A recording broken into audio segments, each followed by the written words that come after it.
About Face. So in September of 2022, About Face launched this campaign, which highlights the societal and systemic barriers and discrimination faced by the facial difference community in employment settings. To inform the work of our campaign, we conducted a survey in early 2022, and it revealed that more than 60% of people, or 3 in 5 people, have had negative experiences within the context of work. So this could mean negative experiences during the application process, interview process, hiring process, or during actual employment. Therefore, the goal of this campaign is to raise awareness of these issues and encourage employers to add the facial difference community as an equity-seeking and deserving group to their diversity, equity, and inclusion policies and procedures. Diversity, equity, and inclusion, or DE&I, in the workplace are terms that are used to describe the policies, procedures, and safeguards that organizations have put in place to protect employees from biased treatment and grant equal access to opportunities. So just to put some things into perspective, we would like to share some statistics from the 2022 survey regarding DE&I policy. So it's important to note that 30% of individuals report that their organizations did not include facial differences in DE&I policies, and 25% were not sure. That is over 60% of people who are left without proper recourse in instances of mistreatment or discrimination. This highlights the gap in the support that the facial difference community can avail in workplace settings. The lack of recognition in DE&I policies is something About Face hears about often. Employees often report that they have been mistreated through things like microaggressions or unwanted questions or staring. They're often passed over for promotions or neglected and dismissed during job interviews and much more. There is a clear concern here, and we as a community need to take action to affect change, and we have begun with our No Difference campaign. So now we're just going to look at facial difference and disability. I'm sorry, I'm just going to ask everyone to mute themselves because my voice is projecting back and it's a little bit distracting. So if you are able, please mute yourselves. Okay, so I'm just going to go into facial difference and disability. A lot of the times we find that organizations include facial differences in the umbrella category of disability.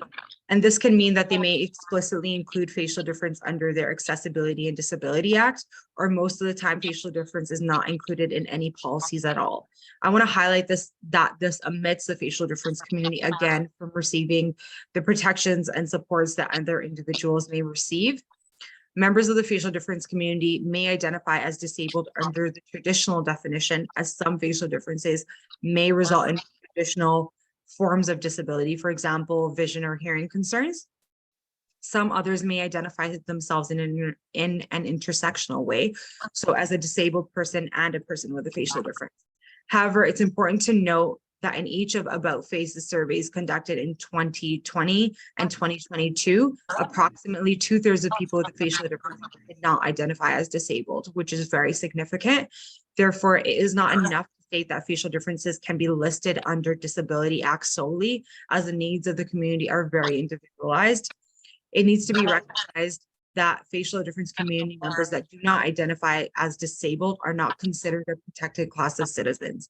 And because there are no DE&I policies for this group, they are left without proper options to avail of in instances of mistreatment or discrimination. And lastly, I just want to touch on our place for inclusion. So our No Difference campaign highlights 3 main reasons for the inclusion of facial differences as an equity seeking and deserving group in DE&I policies. First, by incorporating facial differences into diversity, equity, and inclusion policies, organizations will show facial difference community members that they are an inclusive employer committed to creating safe and diverse employment opportunities for people with facial differences. The second is that it will show organizations recognize the unique concerns of the facial difference community in the workplace. And third, it will show an organization's commitment to building equitable opportunities. So this is all I had to share about our No Difference campaign. Now we'll kind of deter away from the adult focused work of About Face, and we'll look into our children and youth programs. I will hand it over to Adriana. Thank you, Namrit. So now we'll take a look at our children youth programs. So starting with our Trailblazers program, Trailblazers is our umbrella term for the three that we'll also look at. So virtual and in-person programming across Canada, our Trailblazers training and Camp Fun, and our Trailblazers training. Trailblazers is the only program in Canada supporting children and youth with a facial difference and their families.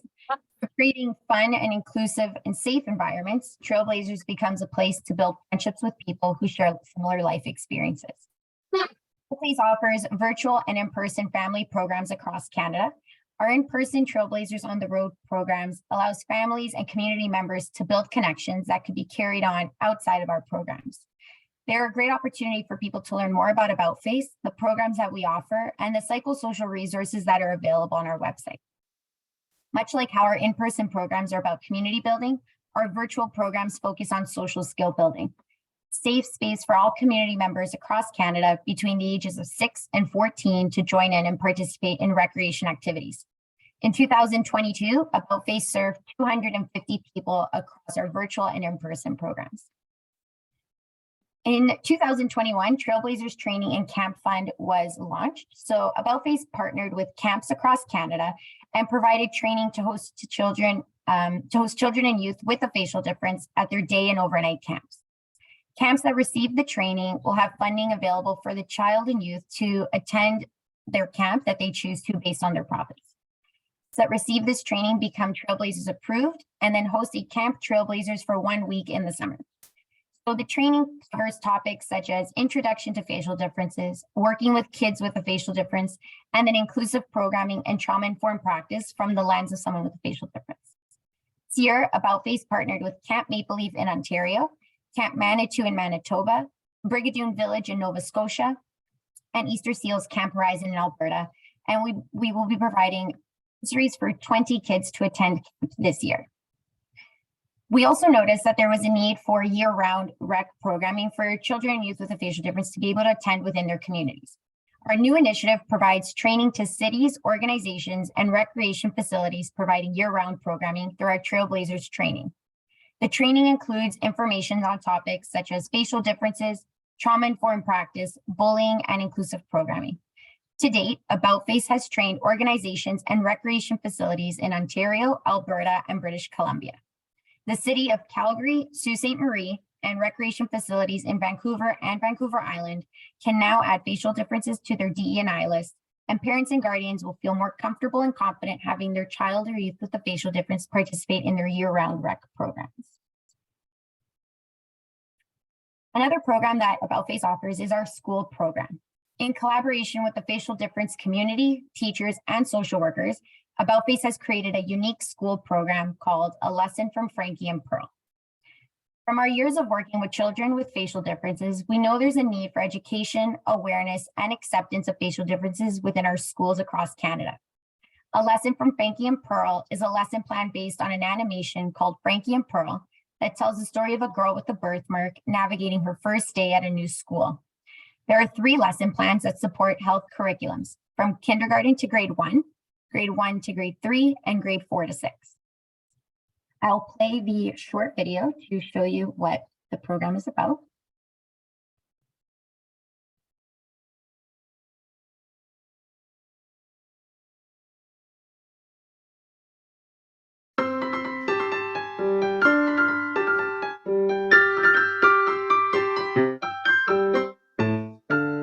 Frankie loves the color pink and her brand new high-top shoes. She's going to be a soccer star and knows all the coolest moves. Frankie has a dog named Pal and a bunch of friends far away. She's excited to see all the new pals she'll meet when she gets to her new school today. This'll be fun, she thought to herself. You can't get lost when you have what you need. What will we do first? What will I learn? I can't wait for the new things I'll see. Frankie finds her classroom and all the kids are talking in bunches. Their teacher is friendly and happy to see them and tells them to put away their lunches.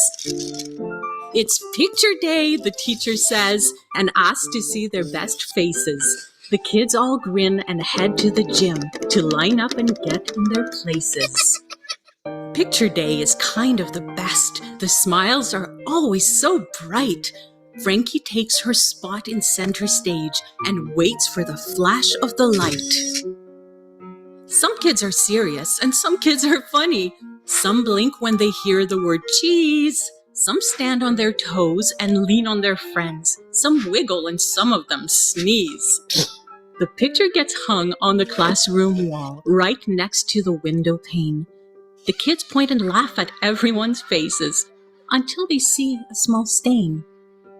Dylan points out, "What's that smudge doing there?" Then Sarah says, "I see it too." They all turn around to see Frankie's face. Then Dylan says, "Oh, it's on you." Frankie never thought of her face before. She's just her like you are just you. She's funny and smart and a really good friend. She likes science and music and drama class too. But when special is different and different is curious, standing out can feel very alone. But Frankie knows in her heart that so soon, all her new friends would become known. Then everything changes that first afternoon in gym when they have to choose teams. Frankie can't wait to show off her skills since they're playing the sport of her dreams. The captains call names of the classmates they know. It doesn't matter that she is picked last. Frankie knows it will be her time to shine as soon as the ball gets passed. Frankie moves left and then to the right. She's fast like she's running a race.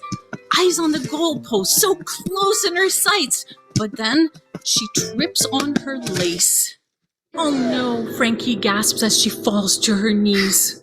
But she knows what she has to do. She spins on the ground, kicks the ball up around to Pearl. They win 3-2. Everyone cheers for such a great goal. Frankie feels like a star on the field. Her new friend Pearl loves soccer too, and the ways they're the same are revealed. And from that day forward, Frankie felt like she was part of the team. To be accepted with her brand new friends was always her biggest dream. Everyone's different. Imagine if not. How boring to be all the same. Your thing is your thing, and it makes you unique, picture perfect and ready to frame.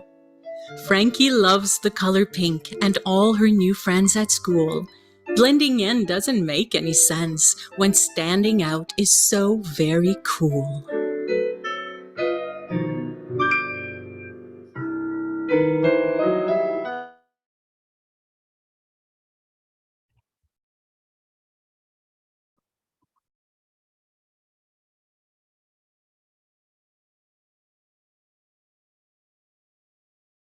So our school program, in terms of the video, teachers or coaches are able to share this within their classrooms as a means of educating kids and introducing facial differences into the classroom.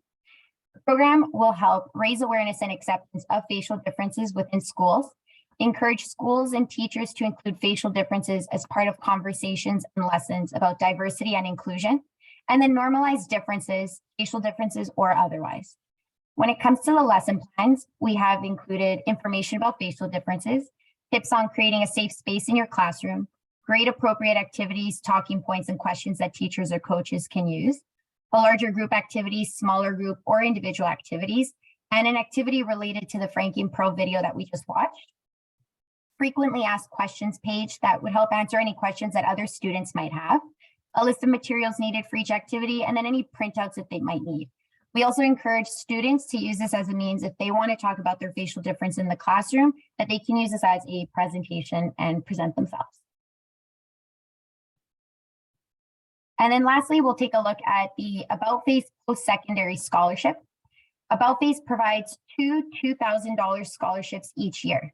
Scholarships are awarded through the About Face Post-Secondary Scholarship Fund. The goals of the scholarship program are to empower and provide education opportunities. When it comes to eligibility for the scholarship, we just ensure that the person is living with a facial difference and also resides within Canada, that the student is entering any year for their degree, whether it be full-time vocational university or their college program, and that it's recognized within Canada. This year's scholarships were made possible by the generous donation from the CIBC Foundation, which is generously committed to supporting the 2023 and 2024 about-face post-secondary scholarships. Namrat and I thank you for your time today, and we'll open it up to any questions that you might have.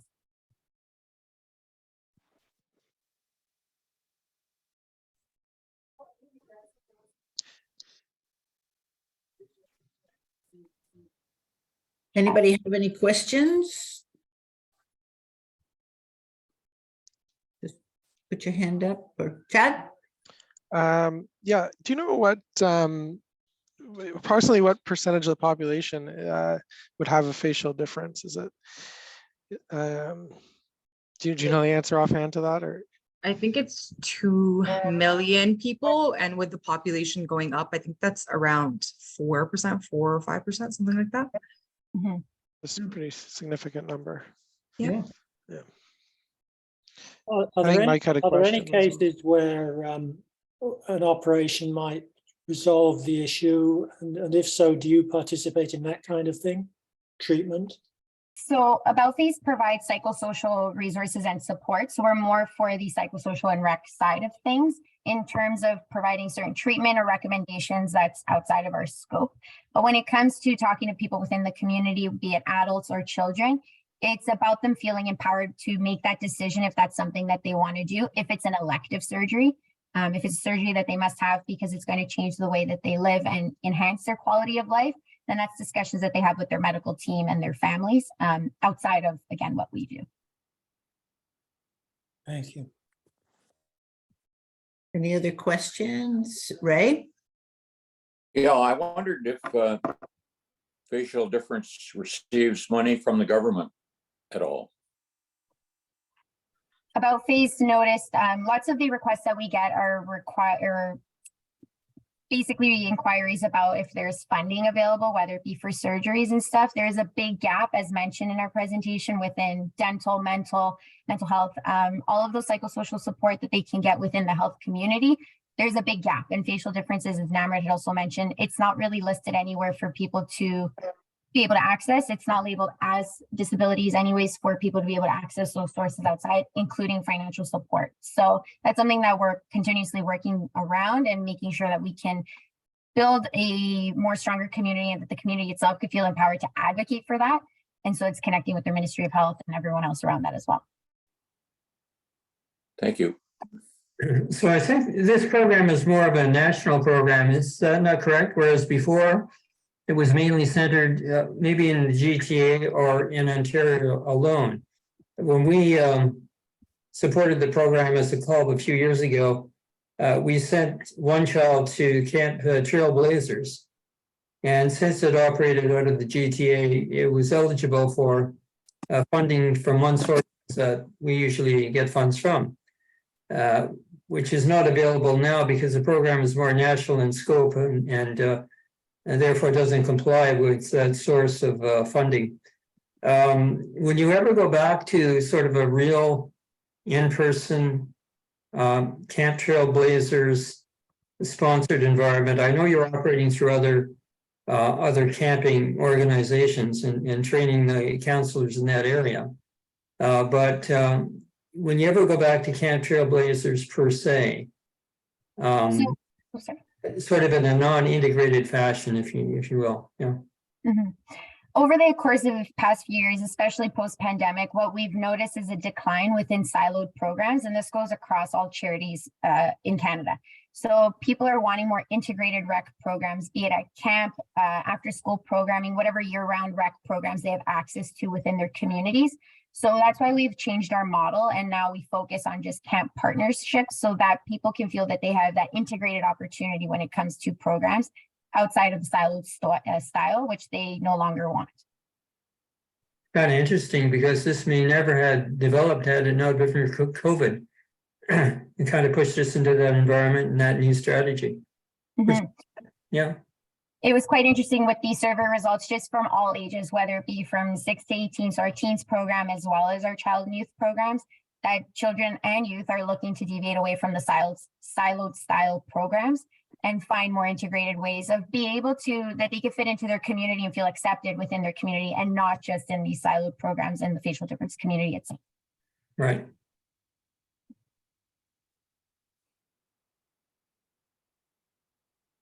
Any more questions? No, could we, I think June Louis was supposed to be here to do the. Yeah, she was not responsive. So I will thank Adriana and Amrit and really appreciate your coming to reshare the story. I know we've been involved for some time in the past, and I think what you said about just being part of the more broad camping experience probably makes a lot of sense. And yeah, thanks for the work that you do, because all the things that get so much attention today, it's interesting that this one item doesn't, and there's definitely a need there. So we appreciate you sharing the story and all the good work that you do. Thank you. Thank you for having us. Thank you for having us. It was a Thank pleasure you. meeting all of you. Very nice. Bye, everybody. Have a good day. Right. Say bye. Okay, now we can continue with our business. We've already done our happy bucks and our birthdays. Any more happy bucks from people who joined us late, just in case you had a burning desire to celebrate? And for those of you also who joined us late, today is Bob Vernon's birthday, so it's not very often we're on the actual date. So I thought that was a little bit cool.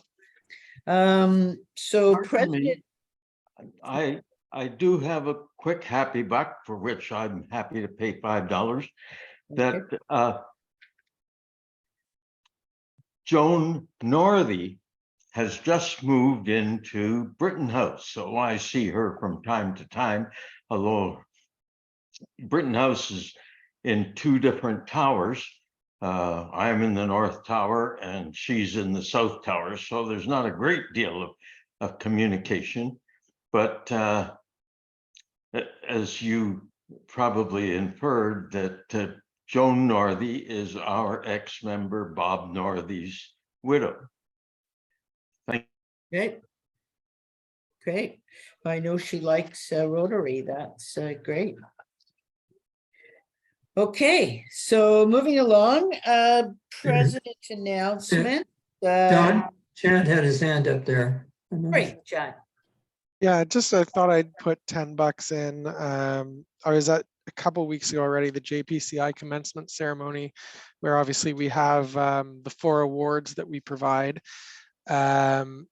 And yes, David sort of told us last year when he was there, they put me right in the middle of their stage, and they gave Rotary a ton of attention as part of that ceremony. And the kids who won the awards were very grateful. So I just wanted to let everyone know that we really are making an impact in that school, even with those awards, which we don't often discuss or think necessarily that much about, but it's important over there. Great. Thanks for sharing that. Yeah. Anything else? No? Okay, I don't want to miss anybody. All right, so we'll move on to these announcements. The RAW for this month is going to be with our neighbor clubs, Toronto East, East York, Leaside, Willowdale. Usually join for these larger RAW evenings. It's at the Amsterdam Barrel House again on 87 Laird Drive. Starts at 6 o'clock. If you saw the notice that went out first, it said 5:30, but it does start at 6 o'clock and probably, over about 7:30, 8 o'clock. So please join us. It's a lot of fun because there's more people to meet and talk to there from various different Rotaries, which is a great opportunity. Sunday, August 27th, the fundraising committee is putting together a day at the races at the Woodbine Racetrack, and a flyer will be going out on that in the near future. So if you want to mark your calendars, it's Sunday, August 27th. So people should be heading back to the city by then, perhaps. Wednesday, August the 30th, is our annual barbecue at Wilka Creek Park, site number 5. That's at noon. It's our regular meeting time. And East York's, just if you want to mark your calendars again, is planning a golf tournament September 19th. So if anybody wants to go to that, we'll have more details on that soon. I haven't heard at what club it's going to be at, but they have picked the date of September 19th. So anyway, if people want to go to that golf tournament. I do have an update for community service. Josepha, who's the new chair of community services, in Calgary for a couple of weeks on business. So she sent me her update. So I'll just read it to you. The Community Service Committee met on June 26th and reviewed the list of the 22-23 supported charities and discussed which organization we'd like to continue to work with and which ones we may reevaluate. So we're going to spend the summertime, July and probably August, reaching out to the contacts and looking for new potential projects or new organizations to support. We're going to continue our support for groups like Churches on the Hill Food Bank, the Allen Gardens Food Bank, Nellie's, Out of the Cold, Fred Victor, Dismiss, Needleworks Guild, New Circles, and Habitat for Humanity. Those ones were all unanimously decided to carry on with them next year. We're also going to do, and I don't know if anybody knows this, but we do have a Rotary Toronto Eglinton group for donations at the at the blood bank. And if anybody here gives blood, they should say they're with the Rotary Toronto Eglinton group, and it will go to our accumulated numbers. Because I think this year we're kind of around 10 or 12, where we'd like to get to up over 15 donations. So it's only 3 or 4 people that are giving. So if anybody else does give blood, if you could just say you're with the Toronto Eglinton group, they'll give us the credit for it. Don, Yes. I have a question regarding to that. You can go to any location to donate blood and refer our club. Yes. Okay, thank you. Absolutely. Yes, it's a Canadian thing. I think it's actually the database is kept in Canada. I think you could even be in another city and say you're with the Toronto Rotary Eglinton. Yeah, Laura, the easiest thing to do is to go on to the Give Blood app, and you can join the Rotary Club by then, in that function, and then anytime you book, it automatically goes towards our group. Thank you. Yeah, you can. Yeah, you just book online. And it does. You can just ask to be part of the Rotary Toronto Eglinton group, and then you'll be there all the time under your profile. Thank you. Yes, it is actually was Josepha who was giving blood one day when she left a meeting, and we said, "Oh, well, you're in a group, aren't you?" And she was like, "What group?" So we wanted to make that a little more known to people that we have that group. It doesn't get us any money or anything great, but it's nice to at least have our group recognized, isn't it? Okay, and then community service is going to meet again in probably August, the first week in August after the long weekend. So that's our plans for now. Any other announcements that people might have today? Dawn, about the farm tour. Right, Flemo Farms. We've Yeah. sent out that Okay. that flyer, right? Is Neelam's organizing a Flemo Farms tour on August the 19th. Flemo Farms is at in Flemington Park at 150 Grenoble.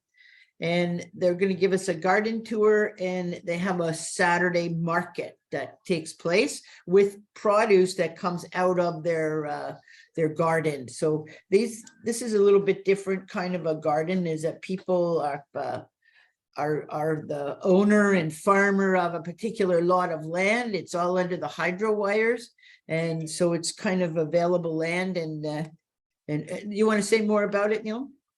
Well, it sort of cross-cuts both environment and community, the food and security being very high in Toronto. A lot of people don't have access to fresh produce. So this one, number one, trains people to grow that and plus it has, they work with the local health authorities too. So it's being looked at from many parts of the world as being a very innovative. So right in our backyard. So I would encourage people to take a look. I think recently there were people from Japan looking at this concept of urban gardening. So it's an intriguing, a very interesting initiative. Right. So I think we just sent the flyer out. I think we'll send it out as an event. Laura, we should put that on the books as an event that people can sign up that way, because I don't know if anybody has signed up for it yet. So it's August the 19th. There's not, it's already the middle of July. There doesn't seem to be much more happening in July. Everything's zipped into August already. So August is going to be a busy month. Okay, well, I think we're finished early today, everybody. I think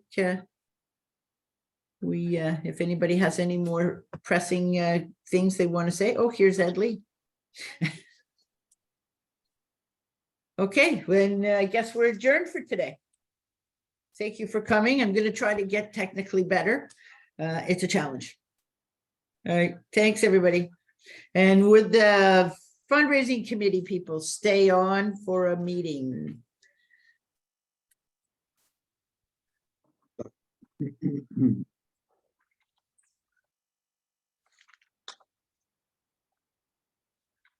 And you can take it away, Stephen. Hey, everyone. Hey, hi, Ed. Hey, Ed. Hi, Ed. How you doing, guys?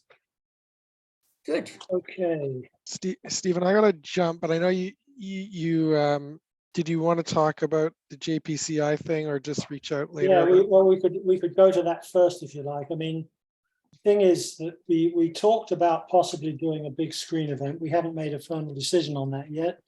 But one of the things we wanted was we said we would only do it, or we thought one of the things we wanted was that we should get JPCI people to help us round up participants, people who would buy a car full of viewers, because we did quite well the first year during COVID, but last year was very quiet. There weren't a lot of people there, and we're almost in two minds whether to continue with it or not. So the question was whether we could get JPCI to, as I say, scrounge up some participants. So Chad, to give a little more clarity on that, the hope was what I took away from our follow-up from last year's event was that could we get members of our club who don't plan on going to the event sponsor families that may not be able to afford to go to the event, as well as we thought we might take the 2 front rows of parking spots and make those places where people can come and just sit. So, because we knew a lot of the JPCI folks don't have cars. So it was twofold. One, can we offer a cheaper ticket for those people that want to walk over and bring lawn chairs and watch the movie because we have outdoor sound? And two, can we work with JPCI to help promote it, as well as have them give us a list of families that might be interested that we can then go and sponsor to come to the event. So we go out to our membership and see if they want to give the $50 if they're not planning on coming, to get those people to come to the event. Does that make sense? Yeah, that makes sense. Yeah, I think that's a good idea. So I guess so Raheem is pretty responsive over there. Is he still involved? I thought he'd moved on to No, he said he never moved, so he's been there the whole time. And then the principal who I met, I'll try reaching out to her.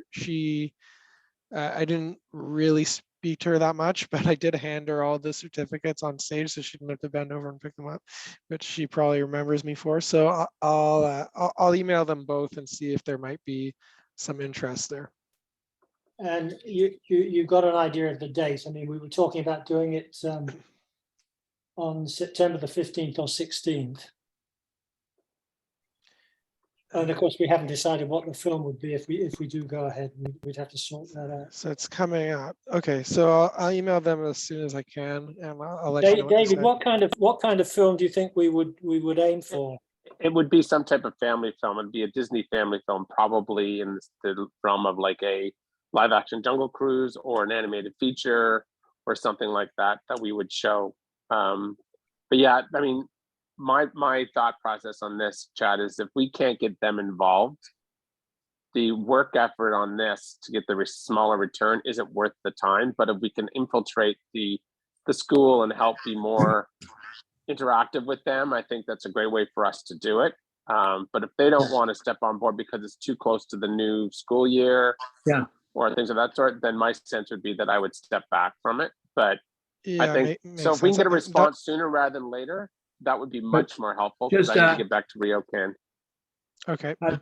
David, just a heads up, our Rotary scholar from JPCI is Rachel, who headed up the city program last year. Again, she's graduating and going on to University of Waterloo next year, but she'd be a good person to talk about that, because the school, it would be the city program, which was formerly our Rotaract Club, that would pick up that gauntlet. The problem is, of course, they're not starting school until September, so the new city program would have to pick up and run with that. But so talking with Raheem, he might have an idea as to whether or not the turnaround time would be too short on that. Yeah, Good that's what I'm point. trying to. That's what I'm looking for, is the turnaround time from beginning of the school year for them to be a part of this whole event. That's the big thing. Yeah.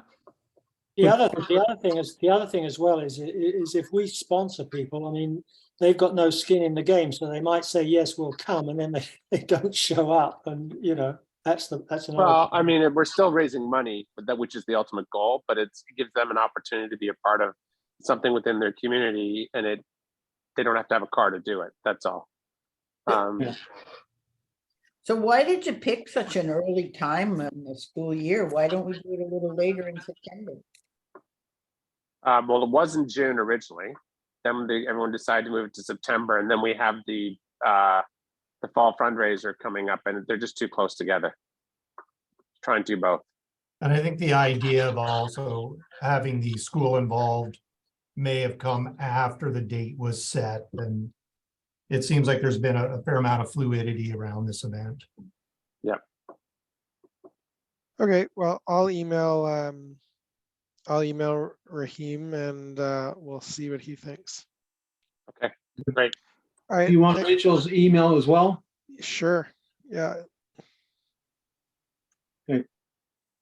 Do you have it? So yeah, Mike, you can say, I think it's public usually with the principal, their email. Well, Rachel is the. Oh, Rachel's, okay, yeah, Rachel, yeah. Yes, Rachel Lamb. I'll send it to you. Okay, great. Thanks, everyone. Yeah, because Thanks, Chad. School has closed, hasn't it, for the term? Yeah, I mean, yeah. so- Just caretakers are there cleaning. Yeah, but I mean, for Raheem to get hold of anybody to find out what they can do it's kind of difficult. And I guess one thing I might throw in here as well, if this seems like too tight a timeline, then maybe, this fall, if we decide to step back from it, that gives us an entire year to plan, to revisit it next fall and come up with a real, I guess, 5-point, if you want to call it, action plan to drive attendance. Then that way, you know what, we wouldn't make the final decision this fall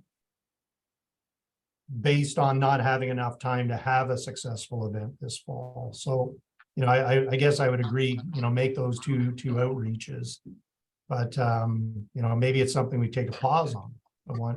Yeah, my big concern on this is that we have no website now, because the Least Side stopped doing it. They don't have the website anymore, so we'd have to use our Square website to create the event and do I could probably do all the background stuff. It's just a lot of work. Yeah. And the fact that, it is an outreach for us, but there is tons of work and tons of costs on this event. Absolutely. And the problem we're also facing right now, Ron has been keeping me apprised of all the different free sponsored outdoor movies, like the distillery districts having weekly outdoor movies in the summer. And so the question is, do people find the value in spending $50 Yeah. to go to a movie, that a lot of them have become free, and it's the same pool of films, right? You can't, unless there's a later film that's going to be available, but there's not a lot of kids and family films that usually come out, and it's always the older films that get used because they're cheaper to rent for public viewing. So it all becomes, you're competing against everybody else who's free and we're not. And I know that we're trying to build the fundraising initiative on this, but I just think, you know, David, I would also add that I think the novelty has become diluted. Like, again, you know, we're off of COVID.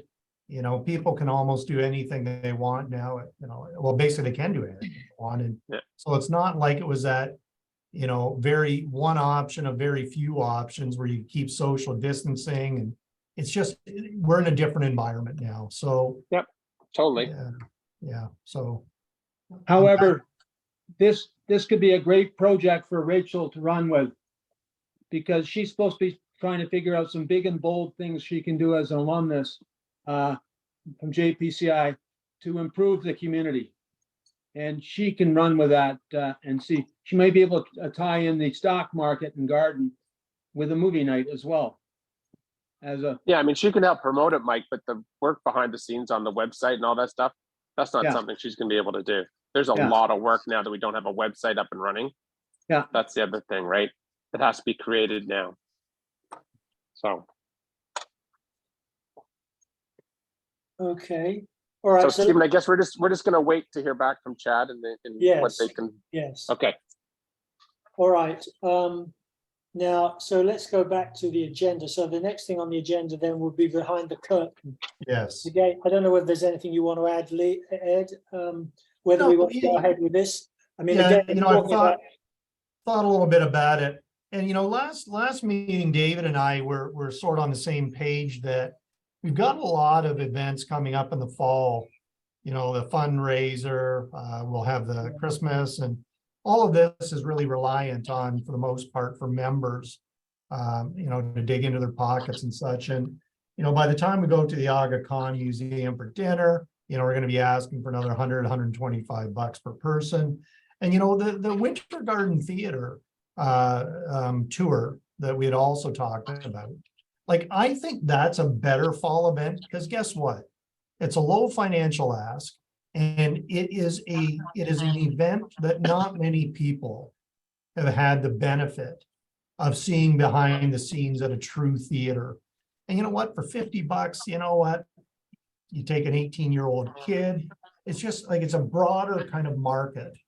And I think we could drive more attendance.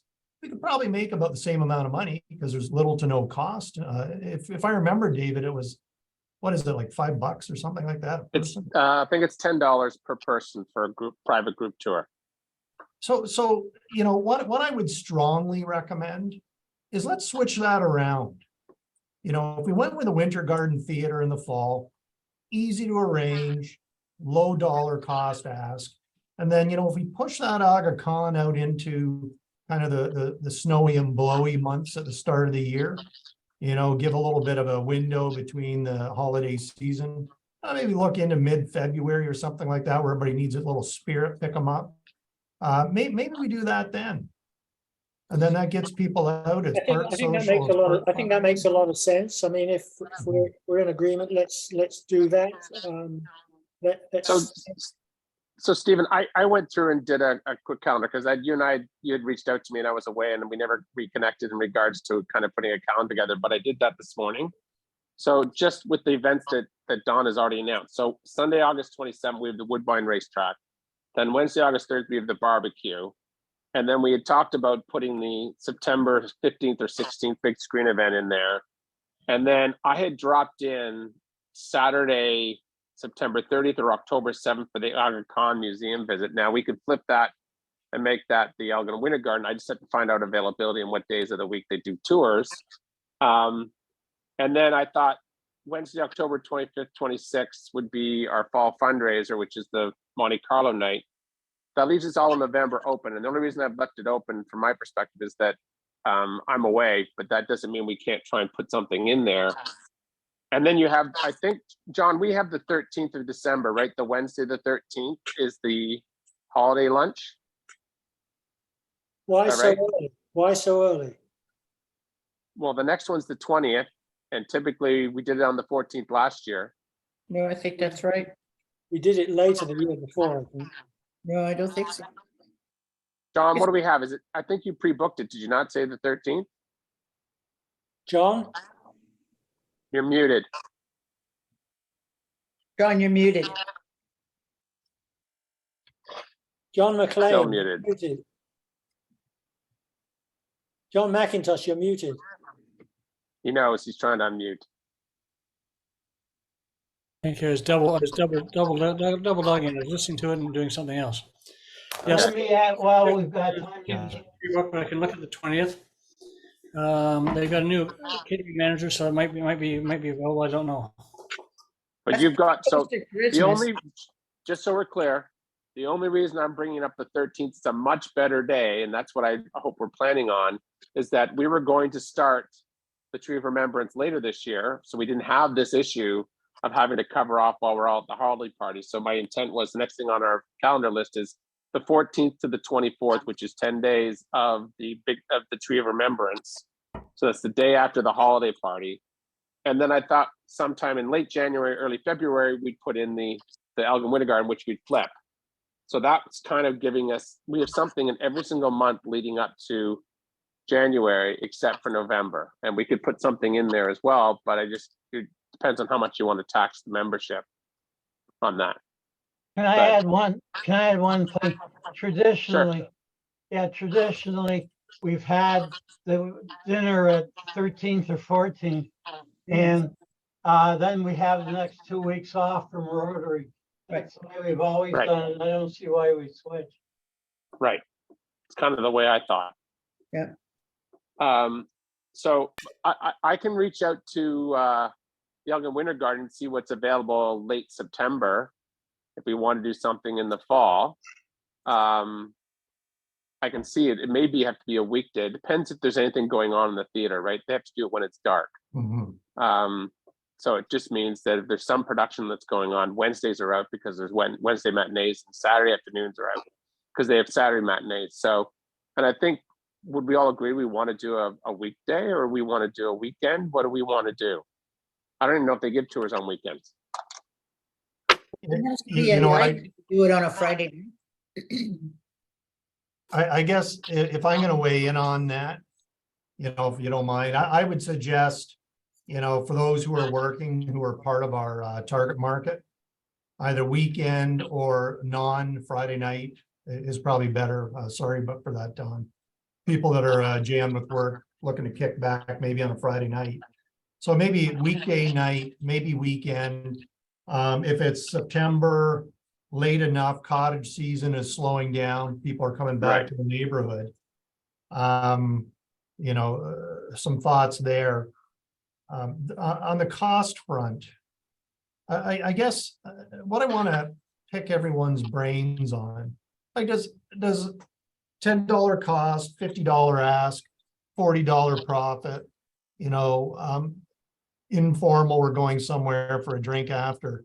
$40, if the group's 25, we make $1,000. I think this one's fairly easy to fill, given the ask is low. Do you guys think $50 per person is a number? Like, what would you suggest?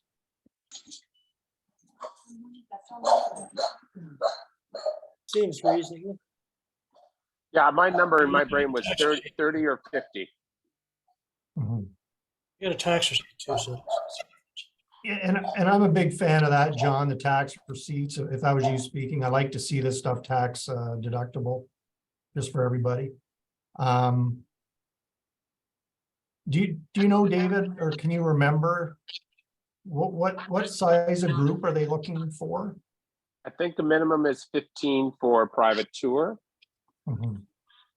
Which is a no-brainer. Like, I'll put myself down from 2 to 4 at $50 a pop.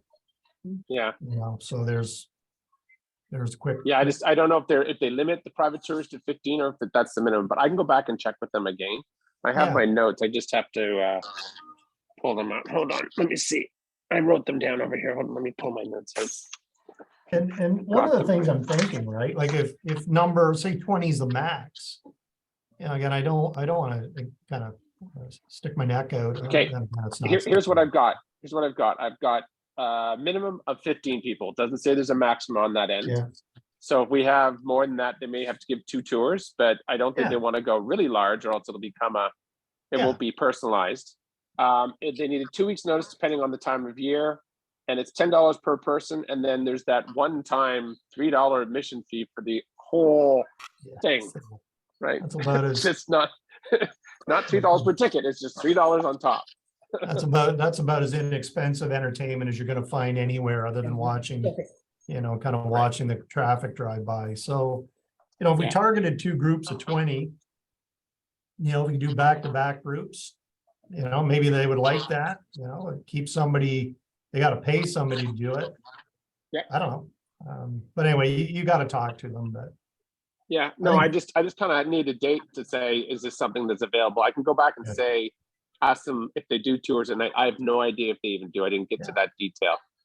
Because I assume it's a volunteer. The person I was speaking to, she said she does the private tours, and she's actually an employee of the government at the facility. So so who knows? We have to wait and see. But I can follow up a little bit more. Okay, great. All right, so let's do that. Then, all right, you raised, of course, the Tree of Remembrance. That's quite right. That wasn't on the agenda, but it's certainly something we should be bearing in mind.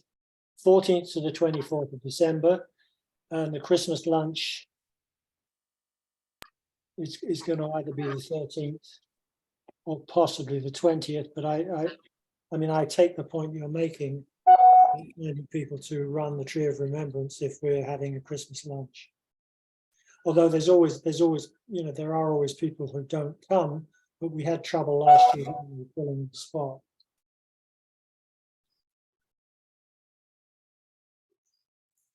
That's not a fundraiser. The holiday lunch is not a fundraising event. No. It is a presidential hosting event. Yeah. It's the president's event, not our event to host. So, so I don't think we really need to worry about that. But I just wanted to fill our calendar up so we know if we're trying to put events in play that we just have some other competition going on. So, I mean, my hope is I've told them, or I'm going to tell RioCan that we want to do the 14th to the 24th. And I wasn't really jumping on that until I went back to her about big screen event, because she's doing both venues. So I wanted to confirm with her that, hey, if we aren't doing the big screen, and then I'd go back to, hey, but also if we're not doing the big screen, we still want to do the event at the Tree of Remembrance at the Young Eglinton Center. But I think we all agreed from last year, the 14th to the 24th, the 10 days was better than 2 weeks, because we had difficulty filling those holes. Yeah.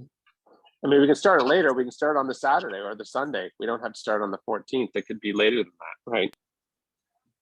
Yeah. So. All right. Well, we're not there yet. We're not there yet. So, I mean, I must say, I think I'm leaning towards what Ed is suggesting. That is, we certainly defer the Aga Khan thing till the spring. We look into the Winter Garden Theatre tour for late September, and also we possibly defer the big, probably will defer the big screen event. I think that's what's going to happen. Okay, that seems to be my gut feeling right now. Yeah, let's talk about the racetrack. I think I did. I send a copy of the proposed flyer to everybody. I think I did. Yes. I think it's a very nice flyer. Now, the question to my mind is whether we're going to charge a registration fee, which I sort of think we should. Because otherwise people can say they're going to come and then they don't show up. They've got no commitment in a way. So I think it's good to have just a registration fee.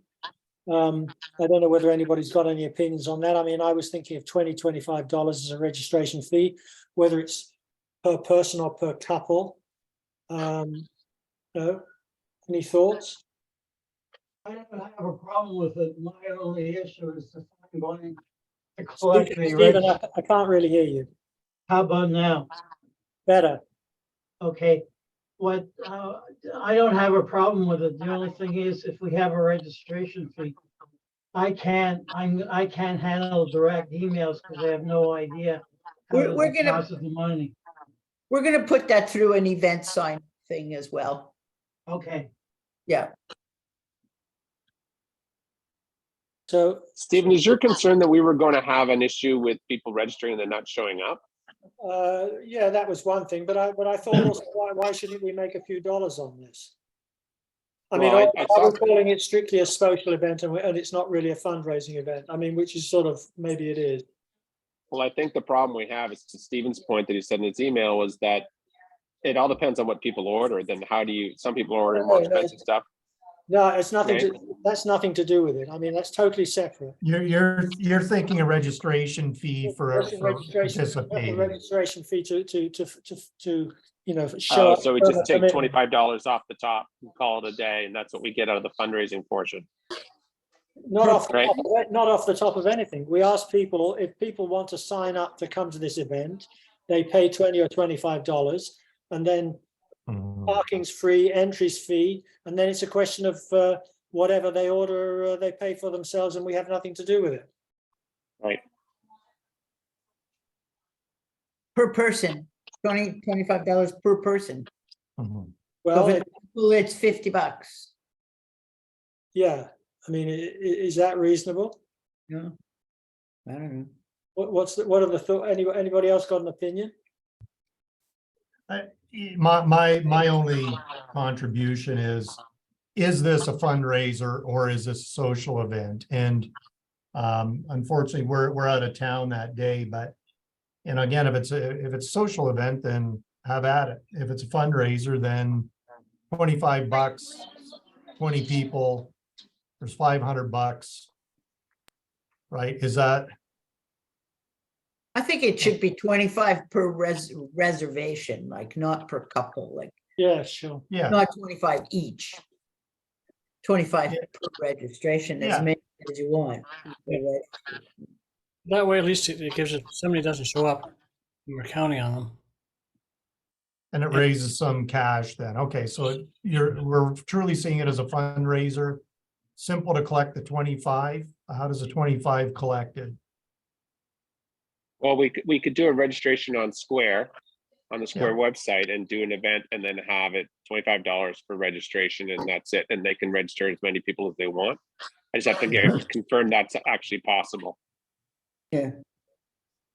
I think it's done by individual items, and so it may be difficult to do it as a fee for two people. I'd have to look at it. Like, I don't think, can we do that on Bambora, Mike? Where it's one registration fee for as many guests as you want? Yeah. Okay, and we're assuming we're not giving a tax. Oh, Bambora goes to the foundations or go to the club, Mike? Mike Moy, are you there? Yeah. Hold on, he Sorry, there was a pop-up blocking my mute button.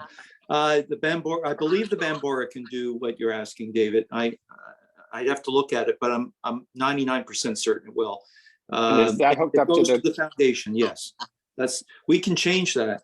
It's just a matter of filing new banking paperwork with them, but it was set up for the foundation. Okay, so let me look into the Square website and see what I can do with that site, so we don't have to go and change this, because I'm assuming we don't want to give a tax receipt for this, right? Correct. It's just a Correct. okay. So then it can go to the club account, and I can flip flop between the two on Square. But if Mike, yours going to the foundation, then we have to go through all the paperwork. Yeah, David, I it might can be talk- worth this. It might be Yeah. worth us doing it just to have it. Like, yeah, the Square account has a toggle where I can click on whichever account. It's just got to be that account for any transactions we're doing at that period. I assume it's the same as Bambora. You can't decide this event's one way, that event's another. No, Bambora is clunky. It doesn't allow you to flip back and forth. It's not a well-designed system. So you're saying, David, if there's 3 events that we're trying to collect money for, we cannot do that with Square at the same time? You can't have one event that's going to the foundation one event that's going to this event where it's not going to get a tax rate, it's going to go to the club. So you got to, like, during that time frame, any transactions has got to go to the same bank account, from what I Oh, understand. I see. Okay. Because the events and the banking are not this, they're separate. They just, you Okay, go so- into one side and do that. So Okay, so just to come back to the flyer, at the moment, we're saying everybody must register with Stephen Stein, and it has his email address. Yeah, We'd have to change that around a bit, wouldn't we? we'll change that. yeah. So we can just as easily go either we sending this out electronically? Yes, but you know, the point was if we wanted to have a registration fee, Stephen can't accommodate that, of course. So we'll put it through Right. as an event. Yeah. Yeah, no, the only reason I'm asking is that we can, if it's a PDF, we can put in the link on the PDF. People can click right through to the event site. I just have to create it on Square. It's not as though I can just, well, right. it's the Right Rotary now Toronto it's in Eglinton here. Events.com. It's what it is. It's what it'll be. It'll be Rotary Toronto Eglinton Events.com. Okay, But right now it's in Um, Word. Yeah. one last thing. Somebody has to keep track, because right now I only have 30 spaces in the dining room. So it's going over after phone to get more spaces. Okay. Well, the beauty of this, Mike or Stephen, is that on the Square site, I can limit the number of units sold. So if we get 30 and it'll stop selling them. And if I see that we've got to 30, then I can call you and say, can we call and ask for another 10 spots? Because what'll happen is people start saying, well, I can't purchase. And I'll go, well, we have to make a decision how many more spots we want to ask for. And then I can increase the number to that number. So if we got another 10, we'll go up to 40. And then once those are filled, then we call it a day. Okay, sounds good. So people would go onto Square to register, and then they would also contact Stephen. No. Okay. So this is one of the reasons why I created the Toronto Eglinton Events website last year, is that we could just have all these events and people go to that same site, and the landing page would be just like it was for Mary Hennon and the last event we did. It just automatically goes to that landing page, and I'll create something that it lands on, and they can register there. And there's nothing else to be done. Then I can pull reports out and know exactly who's going, and we're all done. All right, so we're agreed then, a $25 registration fee per group, per person, not per person, but per registration. Right. Yeah, okay. And then we should get the flyer out to everybody as soon as possible. Yeah, so let me look at that. Sort it out first, yeah. Yeah, let me look at Square and see if I can manage that 25 per registration, not per person.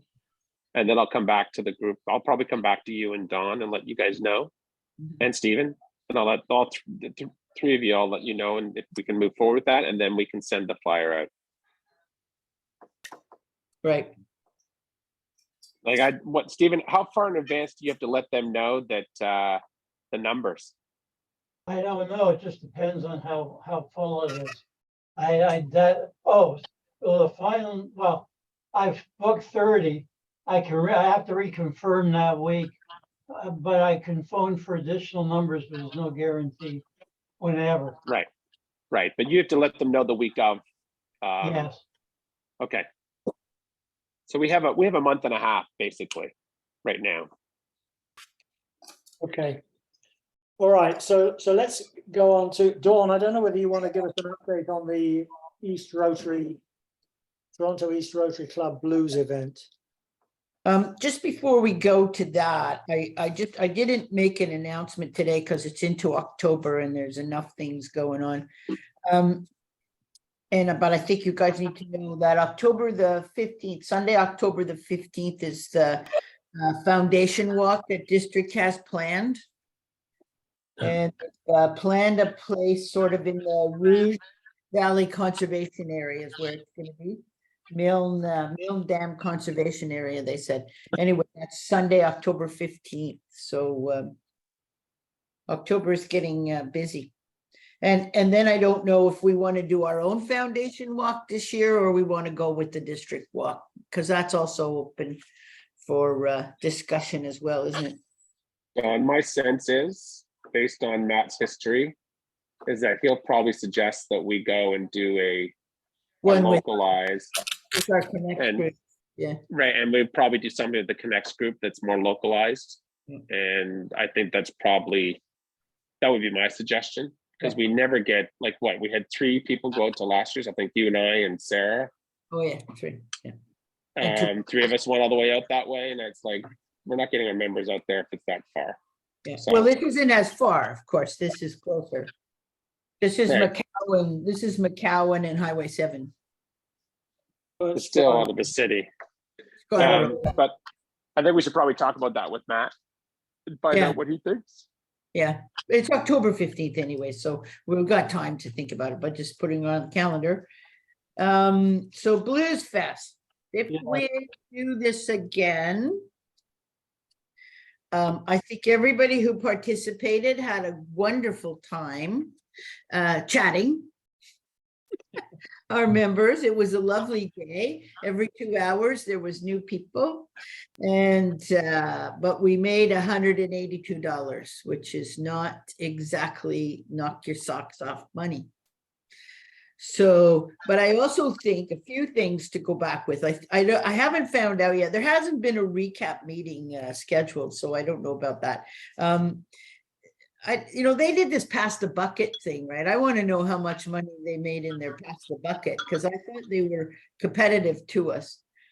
Secondly, if we did it again, I think our tent should be over where the other Rotary tents were, and we were really across the area away from everybody else. I thought it was going to be a good spot, but it turned out it wasn't, and not as many people. The only thing is, it was closest to the beer tent, wasn't it? Yes, but people at the beer tent had to stay there, weren't allowed to wander. They had to stay there and have their drink or wine or whatever. So it wasn't the same traffic either, because people, once it got, later in the afternoon and it warmed up, people were all sitting over there, but they weren't, sort of migrating past us, right? So that wasn't turned out to be not exactly the traffic I thought it was going to be either. And I think we put it there because we had that tree that we could use. I think the next time we do it, I think if we don't use the tree we own, I think we should get somebody's Christmas tree and do it, because I think the tree we did use was not as good or as showy. Let me put it that way. So I think there were a few things that we fell down on, and I don't think our group, I appreciate them coming, but at no point did they stand out there with clipboards and really encourage people to donate. So it was sort of people who donated and did it of their own volition. I think the $55 we charged on the square was me instructing people how to do it. And so everybody put in an amount. I think that $55 was our people learning how to use Square, which they all loved it and found it very easy to use. Thank you, David. But it was pretty funny. But everybody, I kept saying, are y'all having a good time? Like, you know what we're here for, right? And I think that's part and parcel. By the end. Yeah. That's part and parcel with the fact that from our follow-up on the tree last year, we're going to have a training session on how to do the tree. For the Christmas season. I think that's the case. You probably need to have it that. I think they will know by the follow-up. Even District Governor Joseph was there for about, I don't know, 20, 30 minutes chatting away with Norma and having a wonderful time. And it was a lovely place to convene. It ended up a nice day. So I would do it again. You know what? That is all worthwhile too, but in terms of dollars earned, it was not a great day. Yeah, I was a little disappointed in that. Anyway, there you go. That's the update. $182.16 or something. Can't win them all, right? Everything to Lisa and in the pot. Don, that's not surprising to me. A lovely day was had by all. It was a very nice blues fest. Great music, actually. It really was great music. And yeah. Okay, so next on to the main thing that we should be talking about, and that's the fall fundraiser. Okay. So we think, what were you going to say? I can give you a full breakdown. I did a whole bunch of work on this already. So Right. Do you want me to go with it? Why don't you? Okay.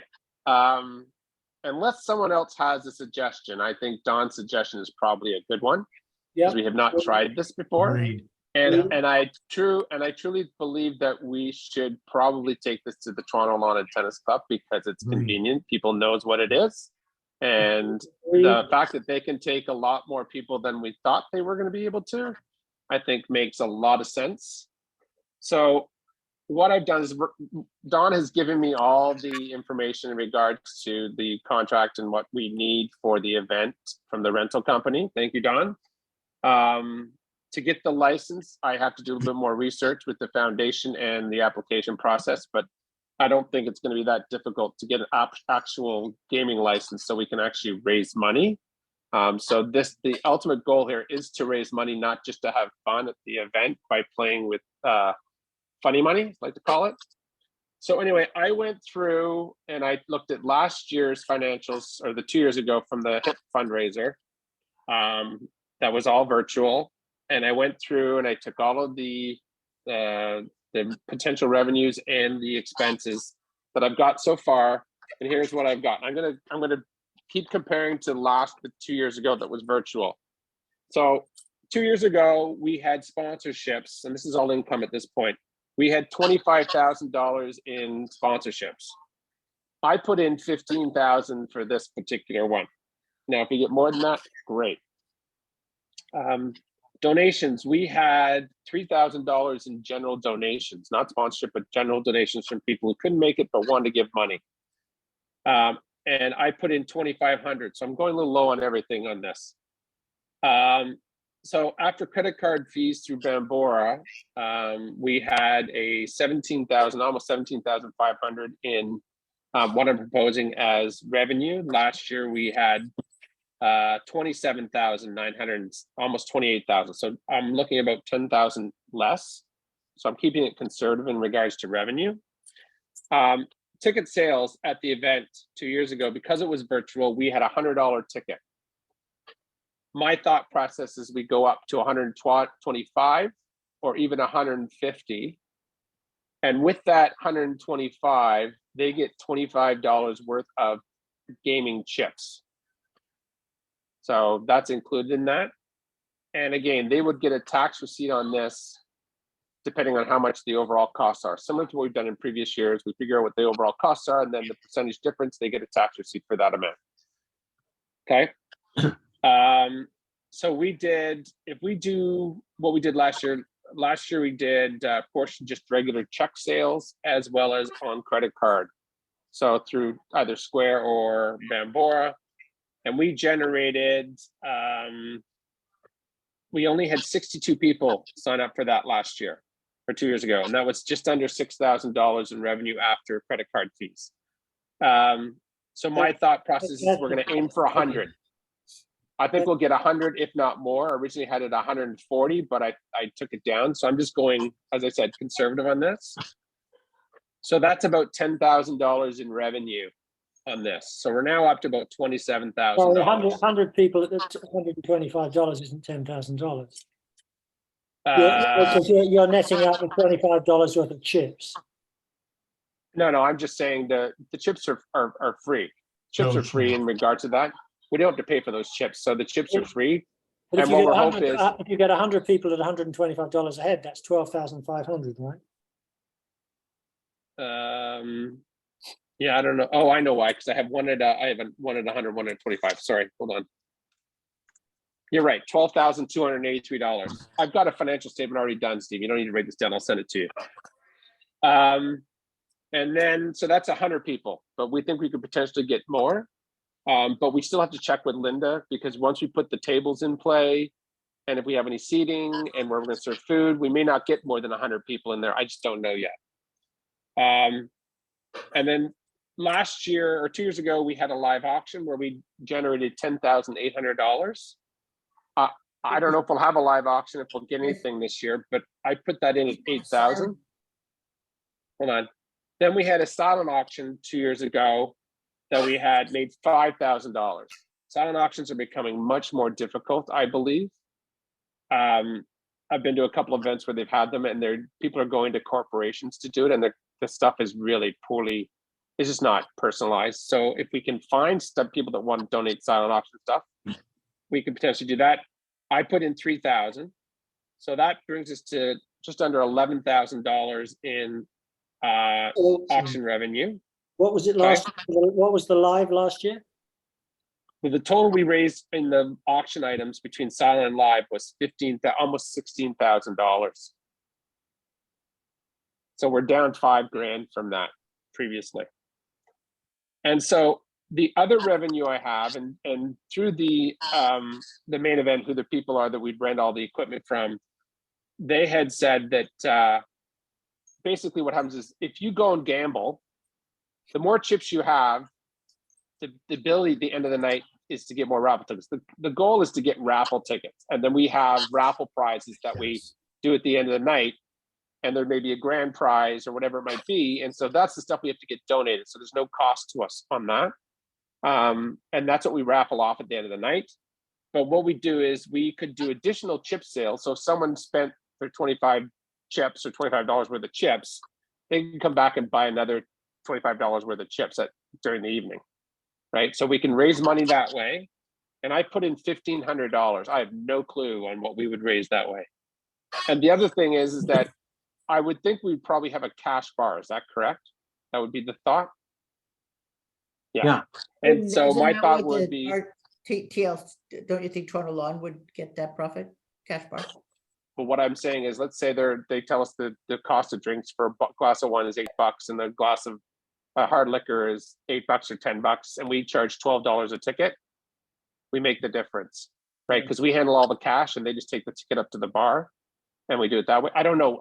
I'm just saying these are other potential revenues. They may say we'll take a cash bar and call it a day. I don't know what they'll tell us. I don't know what Linda will say. And then the other piece is, so I put $1,000 in for that. Could be high. I have no idea. And then last but not least is the raffle tickets.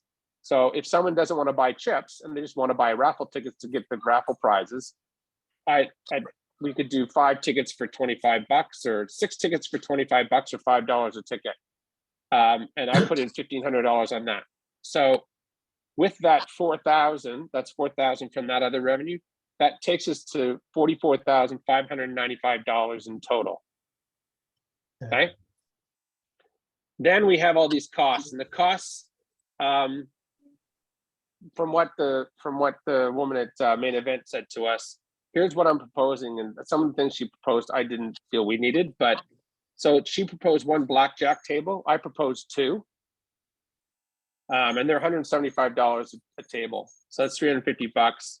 The Texas Hold'em table, I proposed 2. And that's $175 a piece. That's $350.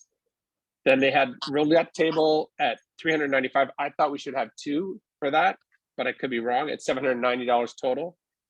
And then they had a crown and anchor, which was $150 a table. So that's, I only thought we needed the 1 crown and anchor, the 1 wheel. They also did horse racing, which is, I don't know this game, but does anyone else know what the horse racing table is? You bet on a horse and they roll dice or something. Yeah, I didn't include that in there. It was $275, but I didn't know what it was. I've never seen any of the gaming things I've done, but she recommended it, but I did not include it. She also offered us a raffle drum at $45, and then poker chips. There were 200 poker chips for $10, and I basically said we probably need 2 of those bundles, so that's 400 chips for a total of $20. That's $1,705 for the equipment rental. So, hey, David, one thing, if I can just interject for a moment, say we have 100 people.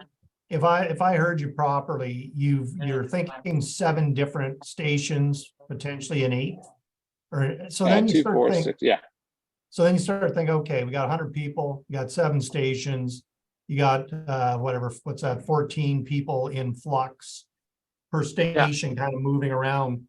Like, I'm just wondering, you're gonna have some mingling happening, you're gonna have people going up to the bar. And if you figure each blackjack station is probably gonna have 5 people at it, you start to think, do we need that many tables? Just because if it's 100 people? Like maybe not. Just something to think about, not to derail your hard work, because clearly you put some thought into it. Yeah, no, and I don't know that. So that's, I think the Yeah. question would be, if we may not be able to fit all that into the space, because Linda will say, we can't make that work at the TLTC. It just doesn't work. So we may have to reduce table size. And there's going to be people that are not going to gamble, they just want to come and socialize, Yeah. right?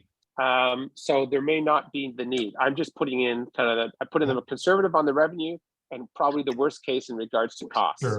Sure. Right. Sure. So it just shows you our plan. So if because we're dealing in money that we're going to try and raise, we have to have licensed dealers. So Don got that information this week. So to get licensed dealers, it's $285 and it's a minimum of 3 hours, or it'll be 4 hours basically, because we're going to probably run this from 7 to 11. They have a minimum rental of 4 hours. So I based it 7 based on 7 tables. That doesn't mean if we have less tables, we have less dealers to deal with. So that's almost $2,000 in dealers. And then she also suggested we should have this magician, right? And she's spoken to you about this, right, Don? I don't know any more about the roaming magician. Yeah. She said to me, the first person I was speaking to, she said to me, I would put one less table in and do the strolling magician because it's so popular and it gets everybody happy and playing. Yeah, she said, I don't know. She said it's really good. I would do if it's a matter of cost, I would do one less table, and to have that strolling magician is worthwhile. That was because he's a minimum of 3 hours and he's $625 for the 3 hours. Yeah. So he's not cheap. No. And so that's so between the tables and him, we're talking about $4,500. That does not include the cost of food or beverages, and we have to sit down with Linda to figure that out. I estimated, and I'm probably high on this, but I said probably $40 a person. I don't know what they would charge us per person for food. On hors d'oeuvres, right? We're just going to do hors d'oeuvres. Yeah, past foods. I think more past foods. Yeah. Because if we're doing this after the 7 o'clock time frame, then we're not needing to do dinner, right? So it's more past foods, desserts, and things of that sort. I put $40 a person. It could be less than that, but based on what we get for the 35, so, and then I put beverages. I didn't know what the number was. I put 4,000. I don't know how much people are going to drink. So I put a general cost of $8,000 on food and beverage. So the total expenses for the evening would be in the range of $12,000. And that takes us down to just over 32,000 in profit. Now, this comes back to, if we have the Toronto Lawn on our side and we can get, between Mike and Tom really pushing this to the membership, do we need to partner with anyone? And do we just keep the money in our pocket and then we go forth and we give to whoever we want with the money that's raised, rather than knowing that right off the top we have to split this with somebody else 50-50? Well, how does Philpott fit into this? Well, we thought we'd partner them because they have a big reach. Yeah. Well, is it partnering or inviting? Well, the fact is that we can partner with them under the banner of our Yes program and make sure that they get money from that. Partnering and benefiting are two different things to me. So, I mean, if we're trying to get 200 people in the door and we needed someone to bring that body count in, that's one thing. But if we only have a limit of, let's say, 100 people, can we get that 100 people between ourselves and the Toronto Lawn and not have to worry about partnering with somebody? And then they can still benefit on the back end with money that we raise, but we're not tied to giving them 50% of it. Right? Exactly, yeah. If we make a profit of 32,000, I mean, to take your figures, we could, for argument's sake, say that we give Philpott 10. Right. And we keep 22. I think what I would suggest is that we indicate that the beneficiaries are going to be Philpott Foundation, Trails Gym, and Mina. And see, I've always liked the thought of.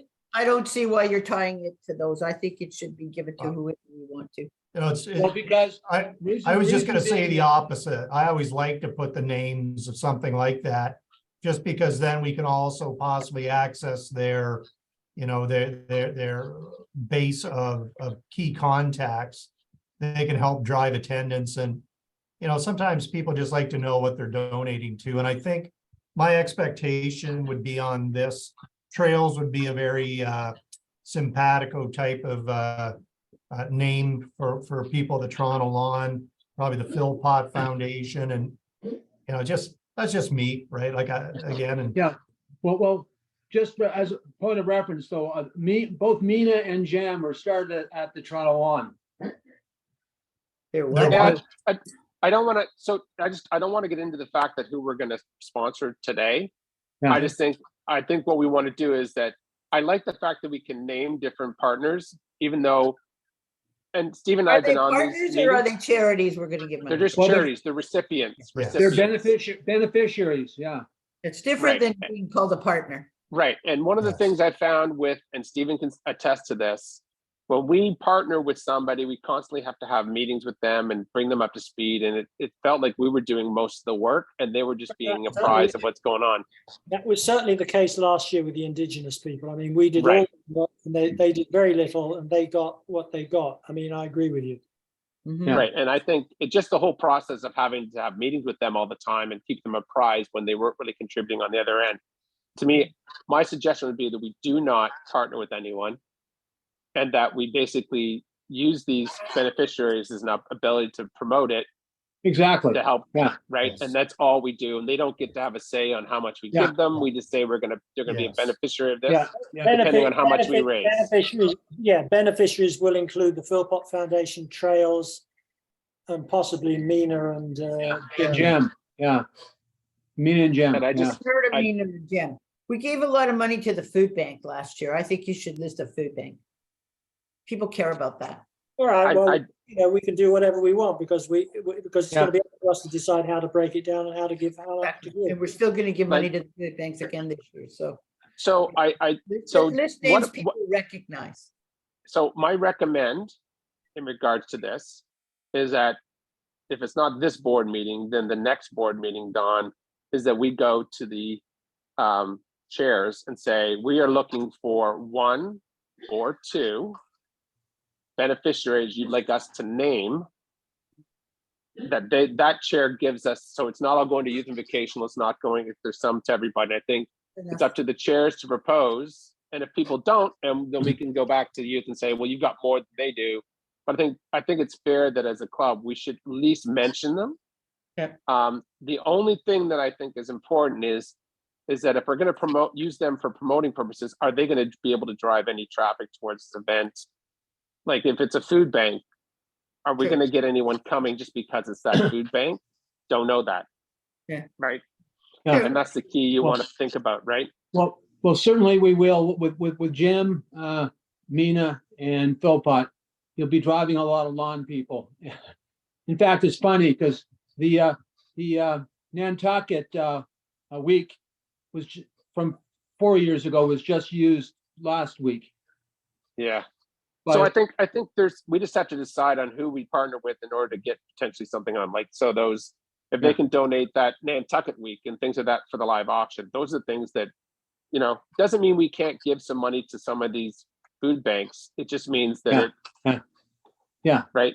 It's just maybe not mentioned in this particular, but I'm open to, like, it's really up to Stephen, but I think I would open up to the committees and say, give us one name of somebody you think we should be mentioning that's going to benefit from this. Let's just bear in mind that some of this has got to be directed towards the international, because the other 2 groups benefit enormously from bingo. So right. So we can't overdo what we did with the organizations we've just named because we have to. International gets 50% of these funds. Yeah. Right. So Jim would need to give us a couple of names. Yeah. Right. Well, so that's sure what I propose. Yeah, I think that's great, and I think we need to do that. The whole thing under the banner of promoting diversity, equity, and inclusiveness. Why do we have to? We're not trying to be politically correct. Why do we have to be politically correct? For God's sake. We're just trying to raise money. Right. I think the goal is we raise money and we use the donations towards making sure it covers off that being politically correct. So I'm just asking. I'm just asking, as I'm probably going to be the champion of this event. Is everyone in agreement that we don't have a partner? Yes. Yeah, Okay. definitely. Yes. Okay, that's good. That's done. Everyone's fine with the Toronto lawn if we can make that work on the day we want. Absolutely. Yes. Okay. And are we all fine with the Monte Carlo night? Absolutely. Yes, yeah. Too much fun. We can't all handle that much fun. Yes.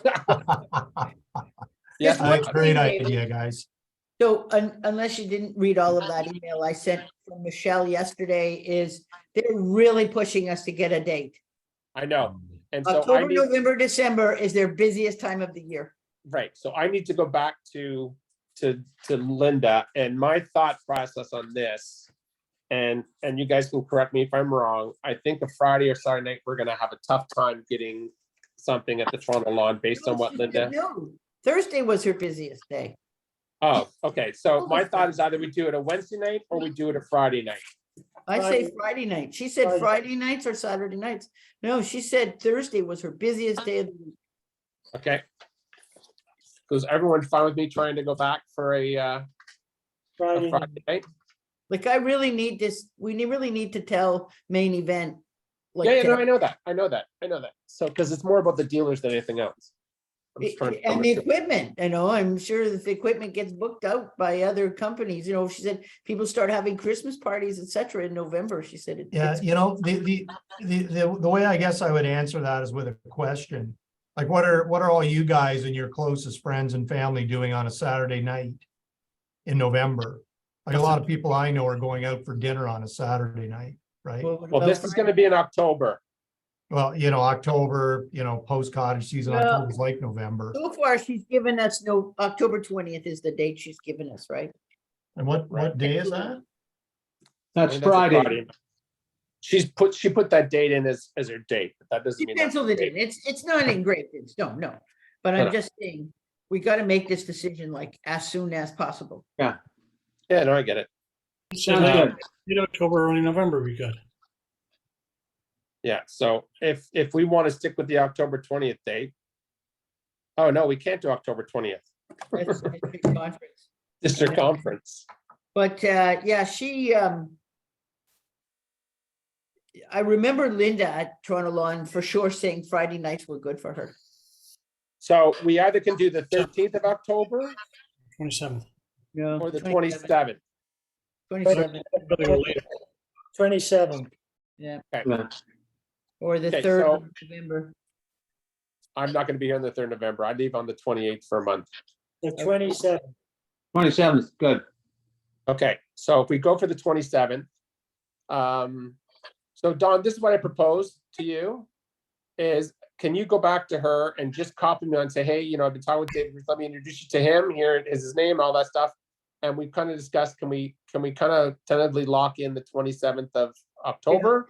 Yeah. And I'll David will come back to you with confirmation once he hears back from our venue. Yeah. That we can have that date, but then we can get at least on her books that it's kind of set for us. Yep, I'll send her that today because honestly, she's really pushing Yeah, me. and then just do the introduction to me and then I'll take it from there. Sure. Will do. All right, excellent. So that's a number of decisions have been made today. And Yeah. that's good. Yeah. Okay, so the only other thing then is if there's anything else, any other business, I don't think there is. Next meeting, I'm suggesting August the 9th, at 1:30 after lunch, again on Zoom. Does that work for everybody? What is AOB? Any other business? It's like talking to Mike Hazel here. I got to deal in acronyms. Is there any other business? AOB is any other business? No. Nothing Okay. from me. So I'm suggesting then August the 9th for the next meeting at 1:30. Does that work Okay. for everybody? Or sooner if we finish early. Yeah. Okay, No, I'm good that day. okay. All right, excellent, everybody. Thank you very much for participating. Good job, gang. Yes, David. David, I've just got to do a couple of things on the thing, but maybe can I call you in about half an hour? Yeah, I'm around. Just to, Do you want me you want me to send you that, the Excel document I did? Well, yes, I'd like you to. And then I'd Yeah. like to just talk to you about, a couple of things. So let me, if I can call you in half an hour, I've just got to do a couple of things first. Yeah, that's fine. I'm around. Okay, perfect. Thank See you. you guys. Thank Thanks, you, everybody. everybody. Excellent. Well done. Good meeting. Thanks.